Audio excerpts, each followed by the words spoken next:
Assalamualaikum warahmatullahi wabarakatuh.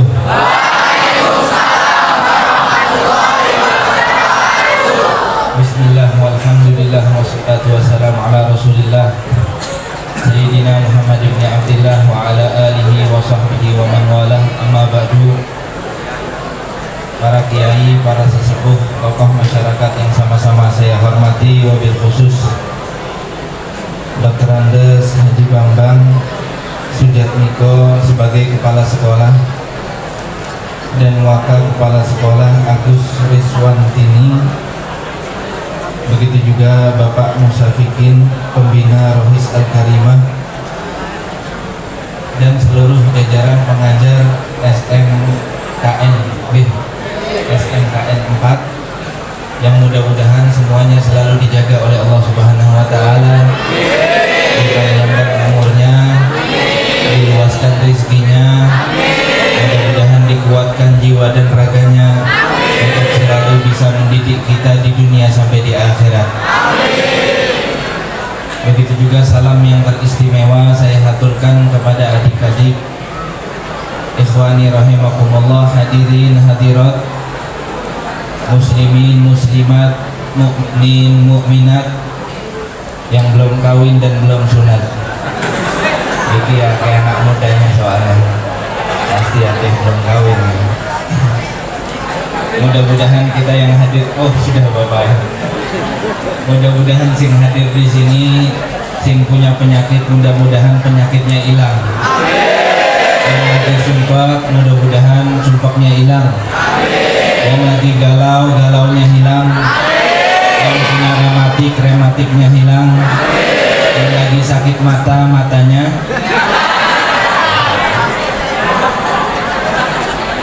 Saya tidak hibur tadi.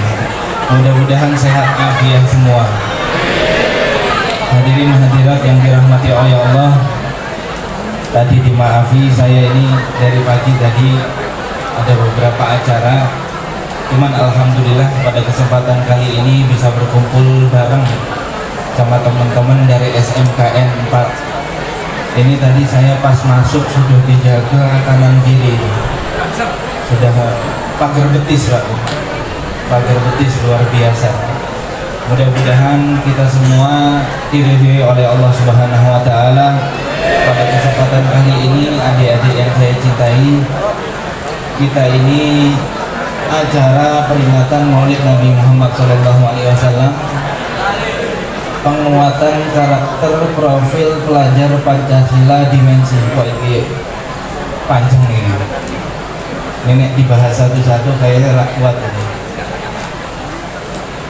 Hadirin hadirat yang dirahmati oleh Allah, sebelumnya saya mau tanya, hidup kita di dunia ini itu tidak lain dan tidak bukan, tujuannya hanya satu, untuk masuk surga. Betul apa buatan nih? Apa ada yang nggak setuju di sini? Tidak, saya tidak mau masuk surga. Ada yang seperti itu? Tidak ya. Semuanya setuju bahwasanya kita ini di dunia ini tujuannya cuma satu, nanti mau masuk surga. Itu sudah harus disepakati. Nah, maka dari itu hadirin hadirat yang dirahmati oleh Allah, untuk mencapai tujuan terbesar itu ternyata tidak gratis. Semuanya harus ada bayaran, semuanya harus dicucurkan keringat dan darah. Cuman alhamdulillah kita tidak usah pakai darah, guys. Keringat mawon.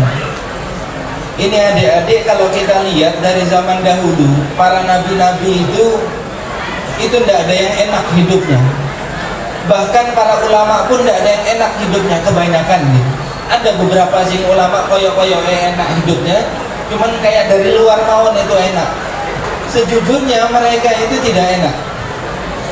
Maka dari itu saya katakan surga itu berat, besti. Surga itu berat. Kalau misalkan ada yang mengatakan rindu itu berat, surga lebih berat. Para nabi kalau kita lihat sejarahnya, dari zaman Nabi Zakaria niku hidupnya tidak enak. Bahkan diceritakan beliau itu meninggalnya dibunuh oleh umatnya sendiri. Itu nabi yang pasti masuk surga nih. Setelah itu ada Nabi Yahya namanya. Nabi Yahya juga seperti itu. Beliau itu diceritakan katanya beliau itu dipenggal sama umatnya. Jadi kisah-kisah para nabi itu tidak ada yang enak. Kalau kita lihat ke bawah, paling bawah nabi kita sendiri, Nabi Muhammad Sallallahu Alaihi Wasallam, luweh tidak enak lagi. Ini maaf hadirin hadirat, Nabi Muhammad Sallallahu Alaihi Wasallam tinggal sama Siti Aisyah itu cuma sak kotak. Mungkin berapa kali berapa itu, 2 kali 3 kali. Cuman kalau kita tanya sama Siti Aisyah, wahai Aisyah, jenengan niki bahagia apa enggak sama Rasulullah hidupnya? Pasti dia mengatakan saya bahagia, padahal hidupnya cuma sak monten. Karena kebahagiaan dia bukannya tatkala mendapatkan harta benda, bukan. Dia bakal bahagia tatkala Allah dan Rasulnya itu bahagia. Itu adalah seorang muslim. Nah, maka dari itu adik-adik yang saya hormati, surga ini terlalu mahal. Begitu juga bayarannya juga harus mahal. Nah, Rasulullah SAW ini mencontohkan hidupnya, kok tidak ada yang enak, Beb? Memang seperti itu hidup di dunia. Rasulullah tidak pernah menjanjikan hidup di dunia itu enak, tidak. Sampai niki, kalau misalkan melihat kok orang hidupnya enak, tidak mungkin semuanya enak, tidak ada di dunia ini. Hidup di dunia terus enak itu tidak ada. Hidup di dunia seneng terus tidak ada. Hidup di dunia sedih terus tidak ada. Semuanya ada seneng, ada sedih. Itu sudah wis dunia wis. Saya pernah bertanya, kita ini punya kepala pusing, nggih? Punya kepala pusing, tidak punya kepala pusing. Medeni. Saya pernah ngomong sama teman-teman saya, punya istri cantik pusing, dilihatin orang pusing pokoknya. Punya istri elek lebih pusing. Saya nggak ngomong ya. Nggak punya istri lebih pusing. Tambah mumet. Wis dunia seperti ini sudah. Semuanya malapetaka musibah. Saya cerita sedikit. Saya ini kan aslinya orang Bogor ya, Pak. Aslinya orang Bogor saya ini. Di Bogor itu, jadi saya nek bahasa Jawa kurang begitu cetok, Pak. Cuman nek dirasani saya ngerti. Hati-hati jadi.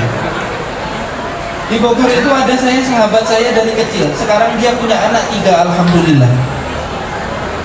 Nah, ini saya sering ceritakan ke teman-teman. Teman saya ini anaknya 3, dia ini kerjanya serabutan, tidak punya kerjaan bahkan. Serabutan itu kalau ada uli bangunan dia ikut, ini ada maulidan dia ikut, apa aja ikut wis pokoknya. Sing penting halal.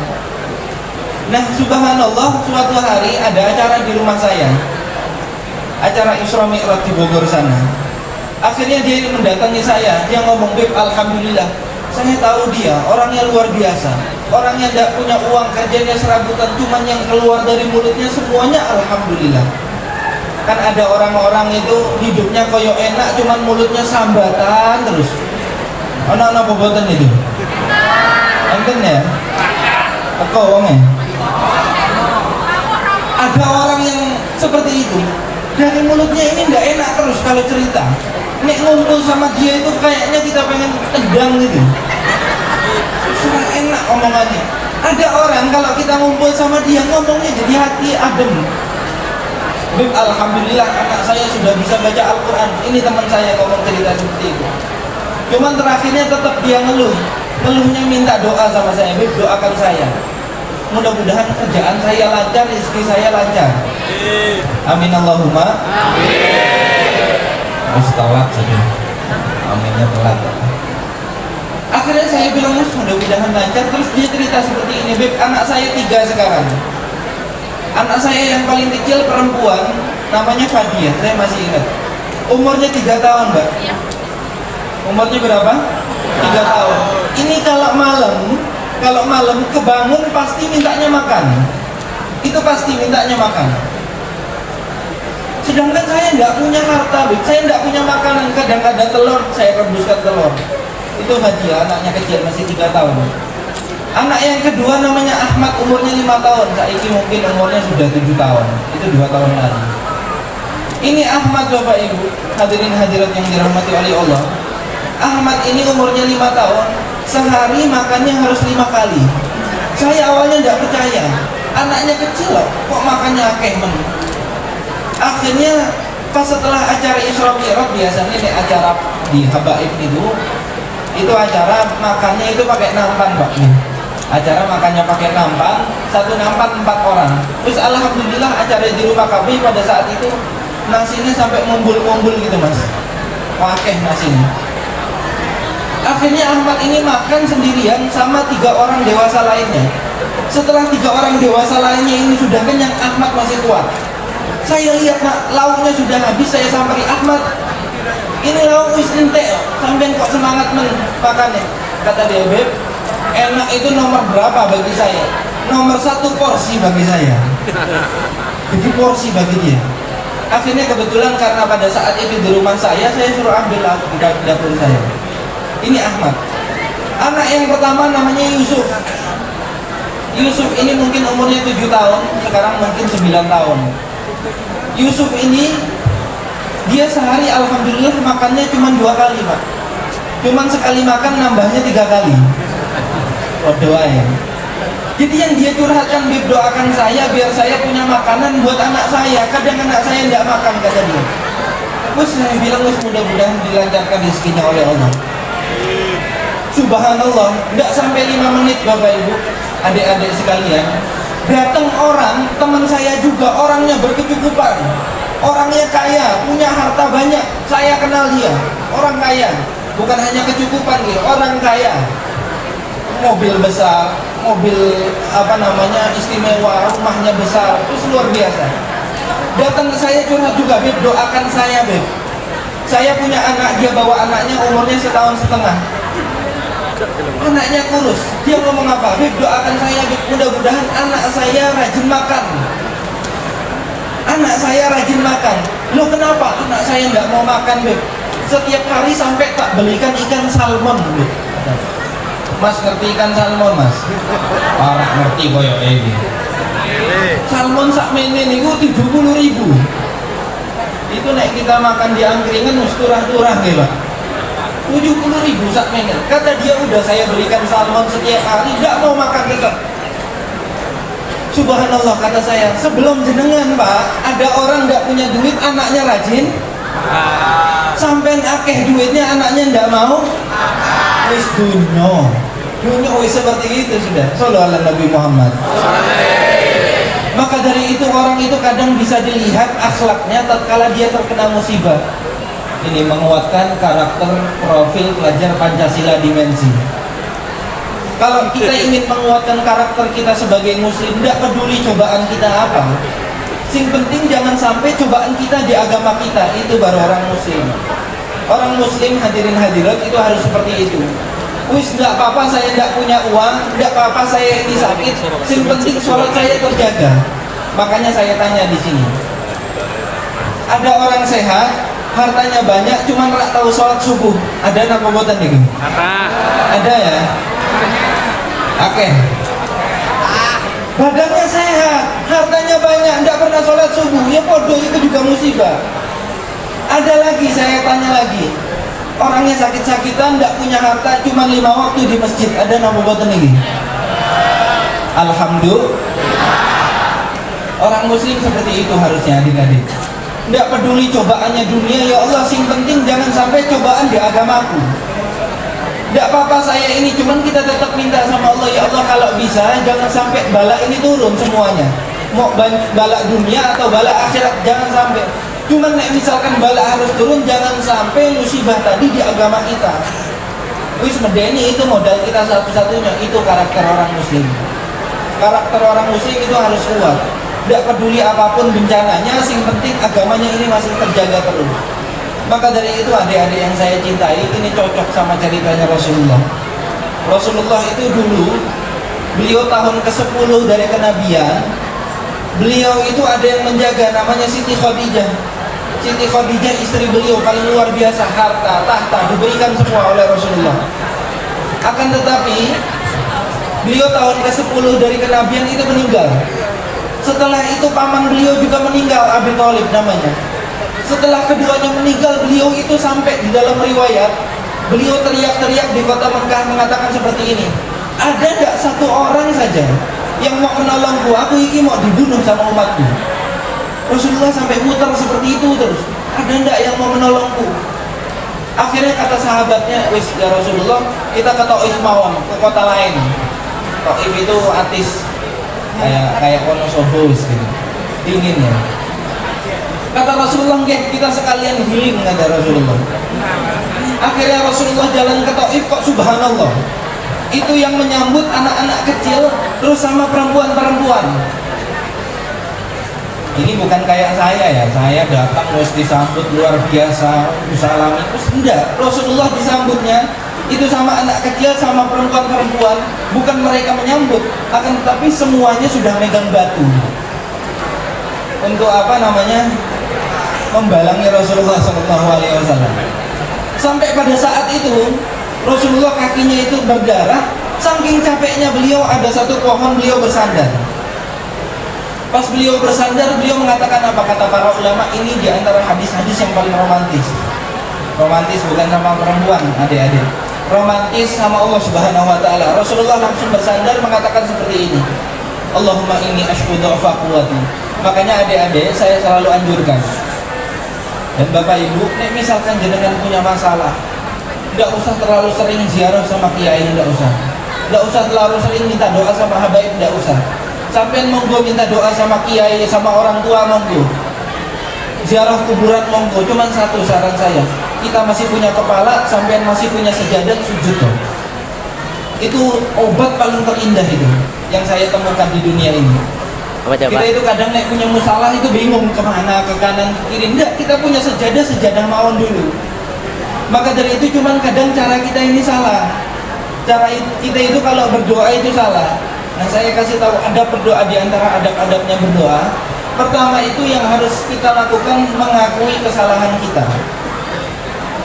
Kita kalau berdoa jangan pernah nanti langsung minta, ya Allah aku pengen ini, jangan seperti itu. Akui dulu kesalahan kita.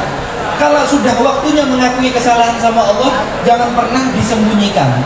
Wong Allah tahu. Saya pernah ditanya, Beb, saya nek doa itu nggak bisa bahasa Arab. Jadi nek doa Robbana terus. Barbar. Enggak, saya katakan ini fatwa dari saya. Nek berdoa enggak usah pakai bahasa Arab jenengan, pakai bahasa Jawa mau. Allah enggak butuh bahasa jenengan. Allah enggak butuh bahasa kita, suara kita Allah enggak butuh. Yang Allah butuh napa? Kejujuran kita tatkala berdoa. Maka dari itu hadirin hadirat yang saya hormati, pertama kali berdoa akui kesalahan jangan ngeles ya depan Allah. Ya Allah, aku ini maksiat sakjane tadi itu alasan sama Allah. Allah mesti tahu sampai mau ngomong apa. Aku ya Allah aku sombong, ya Allah aku senang maksiat, ya Allah aku senang perempuan. Omong ke sama Allah Subhanahu Wa Taala. Ya Allah aku senang dunia ya Allah. Aku ini orangnya iri, aku ini orangnya senang jabatan. Omong ke seperti itu. Jangan pernah disembunyikan. Dan satu lagi saya ingatkan, jangan pernah cerita kesalahan sampean sama manusia. Wis manusia adik-adik nggak ada yang bisa dipercaya sudah. Manusia tidak ada yang bisa dipercaya. Ceritakan semua keluh kisah kita sama Allah Subhanahu. Akhirnya Rasulullah SAW pada saat itu beliau sender di satu pohon, beliau mengatakan Allahumma inni ashku dha'fa quwwati, ya Allah aku wis lemes ya Allah, aku tidak punya kekuatan. Wa qallat hilati, hanya engkau ya Allah pertolonganku. Akhirnya di akhir doa beliau mengatakan seperti ini, in lam yakun bika ghadabun fala ubali. Nek sampean ya Allah tidak marah kepadaku, maupun sedunia ini melempariku dengan batu, maupun sedunia ini benci kepadaku, maupun sedunia ini mencelaku, selagi engkau ridho aku tetap ridho ya. Nah ini seorang muslim harus seperti ini. Ya Allah, tidak peduli saya tidak punya harta, tidak peduli badan saya kadang sakit-sakitan, sing penting ya Allah engkau ini ridho kepadaku itu. Makanya saya sering mengatakan bahagia itu relatif. Ada yang bahagianya tatkala dia mendapatkan uang, ada yang bahagianya tatkala dia ketemu dengan kekasih. Cuman bagi seorang muslim bahagia itu tatkala dia tahu bahwasanya hari ini dia tidak maksiat kepada Allah Subhanahu Wa Taala. Itu yang harus dijadikan kebahagiaan. Dia tahu tatkala dia hari ini menjaga sholat 5 waktu, itu dia harus bahagia. Shallu ala Nabi Muhammad. Ini alhamdulillah saya husnudzon baik ini. Saya prasangka saya baik sekali, kayaknya anak-anak SMKN ini soleh soleha semua. Luar biasa ini. Ini anak-anak sampai tersebar di segala penjuru nih ya. Saking tidak muatnya. Alhamdulillah bapak-bapak ini saya yakin kalau misalkan anak-anaknya sudah soleh soleha, bagaimana pengajarnya? Saya tidak tahu sudah. Pasti orang tua yang luar biasa semua. Mudah-mudahan mereka semua dipanjangkan umurnya oleh Allah. Nah yang terakhir adik-adikku yang dirahmati oleh Allah, ini untuk menguatkan karakter kita seperti itu. Kita sebagai seorang muslim harus punya karakter. Jangan gampang diajak kanan milih kanan, diajak kiri milih kiri, disuruh A milih A. Enggak. Kita punya karakter, punya prinsip dalam hidup kita. Ini saya bapak-bapak sebelumnya, saya ini sering kumpul sama anak muda, Pak. Saya sampai ada komunitas di Semarang Barat itu, sampai anak-anak muda ngajinya sama saya. Jadi anak-anak muda yang saya lihat itu sering terombang-ambing. Nek viralnya tentang apa, dia ikut viral ke situ. Nek viralnya tentang apa, dia juga ikut ke sana. Maka dari itu anak-anak itu, adik-adik, anak muda, jangan ikuti viral, cuman viral yang harus ikut kita. Oke, siap ya? Siap. Sing banter siap. Itu baru anak SMKN 4. Tepuk tangan coba.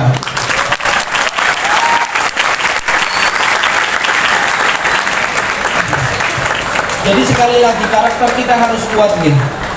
Jangan kita yang ikut viral yang harus ikut kita. Jangan kita yang ikut dunia yang harus ikut akidah kita. Itu baru seorang muslim yang memiliki karakter yang dicintai oleh Rasulullah SAW. Maka dari itu adik-adik, pernah Rasulullah ini lagi tidur. Rasulullah itu kan kasurnya dari pelepah kurma, Pak. Dari pelepah kurma kasur Rasulullah. Akhirnya Sayyidina Umar masuk. Yang kita tahu Sayyidina Umar ini galak, terus nggak pernah sedih orangnya, boten. Beliau itu cengeng orangnya. Malah yang lebih galak itu Sayyidina Abu Bakar. Sayyidina Umar itu melihat apa aja itu nangis. Melihat Rasulullah tidur seperti itu, akhirnya Rasulullah bangun. Akhirnya baju Rasulullah yang belakangnya tersingkap. Tersingkap nopo nih artinya? Ya terbuka guys. Dilihat ada baret. Karena bekas pelepah korma. Sayyidina Umar melihat itu nangis. Ya Rasulullah, itu kerajaan-kerajaan Romawi ya Rasulullah. Tidur enak-enakan di spring bed yang luar biasa. Sampai pemimpin di dunia dan di akhirat nanti kok tidur seperti ini. Kata Rasulullah orang yang bukan memiliki prinsip, Rasulullah yang membuat prinsip. Kata Rasulullah apa? Ya Umar, amatardu an takuna lahumud dunya walanal akhirah. Wahai Umar, sampai tidak ridho. Biar mereka punya uang, biar mereka punya spring bed yang enak, kita nanti di akhirat. Makanya Rasulullah nek cerita dunia nggak ada yang enak, cuma nek cerita akhirat semuanya enak. Rasulullah pernah inna mau'idakum ma'i fil jannah. Nanti waktu ketemuan kita sama Rasulullah ini di surga, bukan di dunia. Di dunia ini tempat musibah, wes ra enak kabeh. Banyak yang bohongi kita, banyak yang nyakiti kita, nggih. Banyak yang nggak enak pokoknya di dunia ini. Nanti ketemuan kita sama Rasulullah itu di hotnya Rasulullah, telaga beliau. Mudah-mudahan kita masuk surga tanpa hisab. Nah, ini yang terakhir yang saya mau sampaikan, bahwasanya untuk meneladani penguatan karakter ini, dimensi ketuhanan yang Maha Esa, saya yang satu yang saya mau katakan. Saya pernah ditanya, Beb, kenapa saya harus menjadi seorang muslim? Saya katakan gampang, saya harus menjadi seorang muslim karena saya menjadi muslim itu kenapa? Mungkin dari kita kebanyakan menjawab, saya ikut ayah saya, Beb. Mungkin nek orang tua saya bukan muslim, na'udzubillah, kita bukan muslim, okay? Cuman insya Allah keluar dari majelis ini sampai bakal mengatakan saya muslim karena saya berpikir. Saya tidak ikut-ikutan muslim saya. Saya katakan kenapa saya harus menjadi seorang muslim, karena saya menjadi orang muslim, saya mengikuti orang. Siapa orangnya? Rasulullah SAW, yang kita ikuti Rasulullah. Rasulullah membawa agama Islam, kita juga mengikuti beliau. Akhirnya ada yang nanya lagi kepada saya, kenapa sampai kok percaya sama Rasulullah? Saya bilang, kenapa saya nggak percaya sama Rasulullah? Rasulullah orangnya ganteng zahir batin, indah zahir batin, bersih zahir batin. Beliau tidak pernah berbohong seumur hidup walaupun guyon, tidak pernah bohong seumur hidup. Seumur hidup kita nek tidak bohong sehari itu wis gatel kadang mulutnya. Rasulullah seumur hidup walaupun guyonan, walaupun mbek bojone. Kita Pak kadang nek tidak bohong sama bojo itu repot Pak. Ini bapak-bapak senyum-senyum pengalaman nih Pak. Sallu ala Nabi Muhammad. Rasulullah tidak pernah bohong seumur hidup, dan sekali lagi Rasulullah tidak pernah salah seumur hidup. Coba ulangin ini bareng-bareng. Rasulullah tidak pernah berbohong, tidak pernah salah. Itu seumur hidup dua-duanya. Itu akidah yang harus kita pegang sampai kita meninggal nanti. Kenapa? Nek Rasulullah salah, nek bohong ini sudah dinukil bahkan sama ada orang orientalis, orang Jerman namanya Springer. Dia itu perempuan nulis sejarah Rasulullah, benci sama Nabi Muhammad. Semua bukunya itu menghina Rasulullah, cuman dia tidak bisa menghina akhlaknya Rasulullah. Semuanya indah soalnya.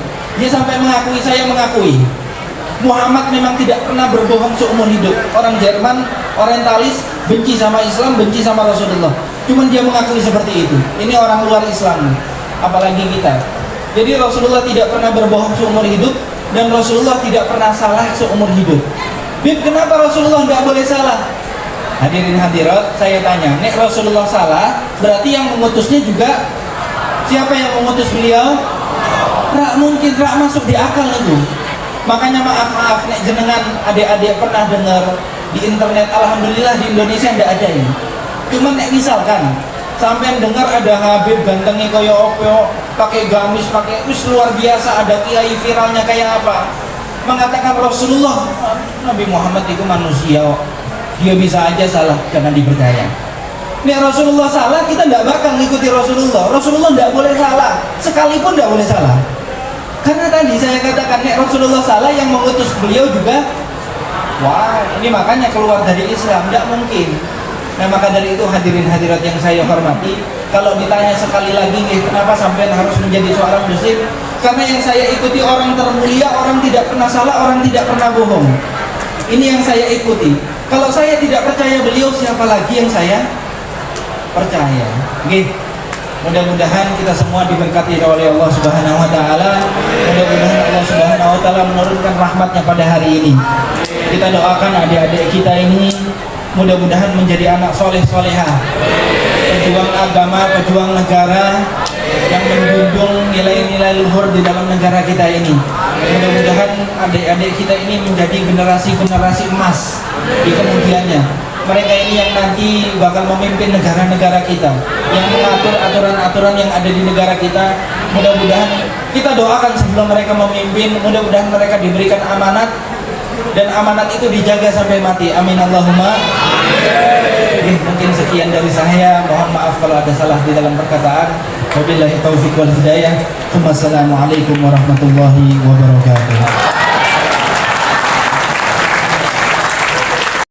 Muhammad wa ala sayyidina Muhammad.